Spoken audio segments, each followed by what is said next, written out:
ඉතින් අද මම ඔයාලව එක්කන් යන්නේ ජෝන්ස්ටවුන් ගාඩන් සෙන්ටර් එකට. මේක පිහිටලා තියෙන්නේ කවුන්ටි කිල්ඩියාවල නීස් කියන ප්‍රදේශයට ආසන්නයේ. ඉතින් හරිම ජනප්‍රිය ගාඩන් සෙන්ටර් එකක් තමයි මේ තියෙන්නේ.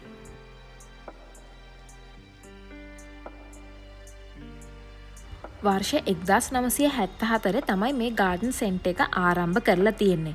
අවුරුදු 50කට වැඩි කාලයක් මේක ෆැමිලි බිස්නස් එකක් විදිහට තමයි පවත්වාගෙන යන්නේ.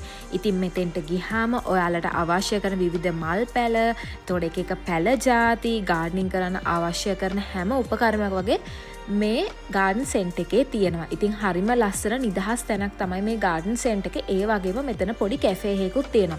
රසමස කේක් කෑල්ලක් කාලා හොට් චොක්ලට් එකක් බොන්න කියාපු තැනක් තමයි මේ ගාඩන් සෙන්ටර් එක. ඉතින් ඔයාලත් අයර්ලන්ඩ් ඉන්නවනම් ගිහිල්ලා නැත්තම් අනිවාර්යයෙන්ම මෙතෙන්ට යන්න. ගාඩනින් කරන්න ආස කෙනෙක්, ඒ හොබි එක පටන් ගන්න බලන් ඉන්න කෙනෙක්ට මේ තැන හරිම ෂෝක් තැනක්. ඉතින් ඔයාලත් ගිහිල්ලා ඔයාලා ආස කරන විදිහට දේවල් බලලා එකතු කරගෙන එන්න.